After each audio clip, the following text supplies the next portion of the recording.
Hello, salut à tous et à toutes, c'est Nicolas et bienvenue pour cette première ciné-critique de l'année 2016 sur Prédestination, réalisée par les frères Michael et Peter Spierig et sorti directement en DVD le 1er décembre 2014. Salut Nico, c'est pour une petite critique. Oh, mais qu'est-ce que tu fais? Hein? Il est hors de question que l'on fasse une critique cinématographique travaillée. On est juste là pour qu'il fasse la pub de notre magnifique chaîne, notre empire, si tu vois ce que je veux dire. Hein? Ah, il est là. Il m'entend. Oh. Bon bah, je te laisse, hein. Fais du boulot. Hey. Salut Nico. Ça va? C'est bon là, je suis chaud et tout. Ouais. Wouh. Ok. Bref, l'histoire donc. Pour sa dernière mission d'agent temporel, ce voyageur dans le temps doit capturer le seul criminel qui lui a toujours échappé. Bon, le scénario paraît peu développé, mais sachez que l'histoire est tellement complexe qu'il est presque impossible de donner le synopsis du film sans évoquer quelques points d'intrigue essentiels au long métrage. Dans le rôle des acteurs principaux, nous avons Ethan Hawke, qui a joué récemment dans Régression, qui a d'ailleurs eu le droit à sa petite critique par Nicole dans 78. Sarah Snook, qui a joué dans Holding the Man récemment également. Noah Taylor, qui a joué récemment dans And Then There Were None. Et Freya Stafford, qui n'a joué dans aucun autre film depuis Prédestination. Bon, ton avis Greg? Alors, mon avis sur le film, eh ben, c'était bien, parce que c'était stylé. Tu te fous de ma gueule là? Greg! Voilà. Merci. Reviens! Putain, il est vraiment parti ce con.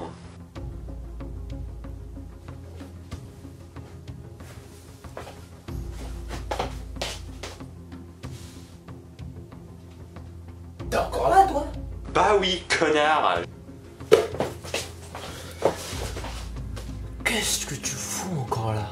Je t'attends depuis tout à l'heure, j'aimerais bien que tu me donnes ton avis sur le film, et pas juste un mot comme l'a fait Robin. Bon, pour ce qui s'agit de mon vrai avis sur le film, eh bien, pour être franc, avant avoir vu ce film, je n'en avais jamais entendu parler, je ne le connaissais pas. C'est Nicolas Thompson qui m'a proposé de le voir pour pouvoir faire une critique dessus. Donc, il m'a fait cette petite description du film, son petit synopsis, et j'avoue qu'au début j'étais un peu perplexe. Mais je l'ai vu, et franchement, ce film est très bon. J'ai énormément apprécié le film. L'histoire est assez incroyable, faut le dire.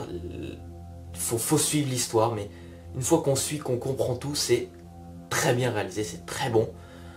Au début, quand on commence le film, on se dit, tiens, qu'est-ce qu'il fait là? Pourquoi il fait ceci? Pourquoi il fait cela? C'est bizarre et tout. Et puis au fur et à mesure du film, on découvre les trucs et à chaque fois on est impressionné. Non. Et puis alors, à la fin,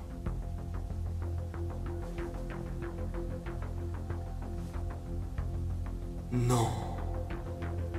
Donc pour moi, allez voir ce film, il est très bon. J'adorais, forcément. D'ailleurs, je suis ressorti choqué, mais en même temps époustouflé par le génie des scénaristes et des réalisateurs.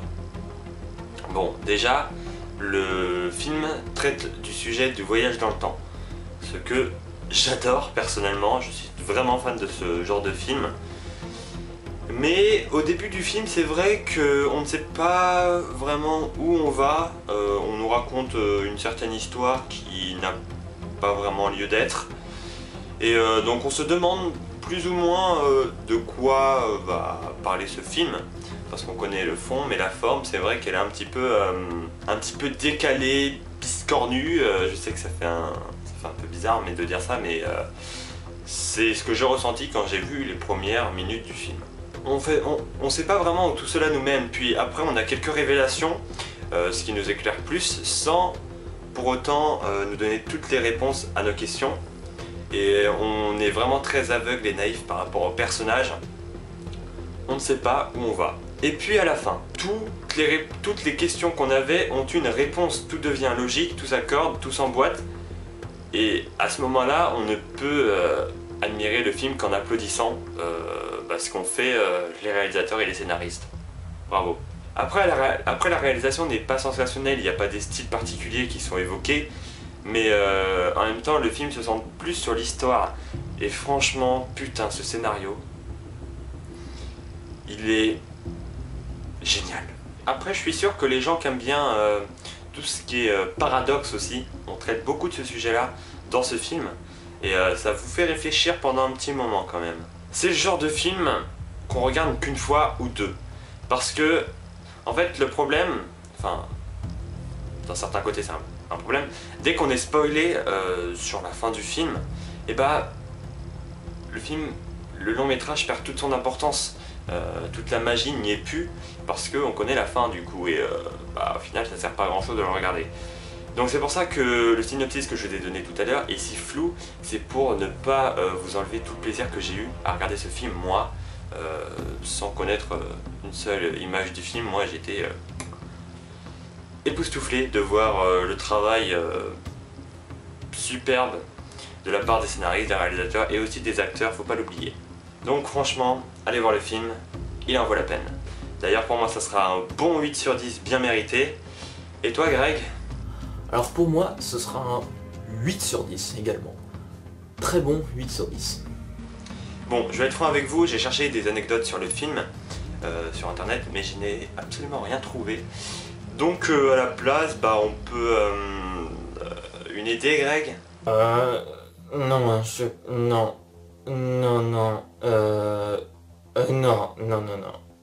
Non. Voilà. J'espère que cette critique vous aura plu. Merci à Greg d'avoir participé, bien évidemment. On se retrouve la semaine prochaine, normalement, pour un film un petit peu plus récent, pour le coup. N'hésitez pas à mettre un commentaire si ça vous a plu, un petit like. N'hésitez pas à partager cette vidéo si elle vous a plu. Je me répète beaucoup, j'ai l'impression. Mais c'est pas grave, n'hésitez pas aussi à vous abonner si ce n'est pas déjà fait. N'hésitez pas aussi à aller faire un petit tour sur la chaîne de Greg, les liens sont dans la description. Il fait du bon boulot. Sur ce, c'était Nicolas Et Greg. Ciao.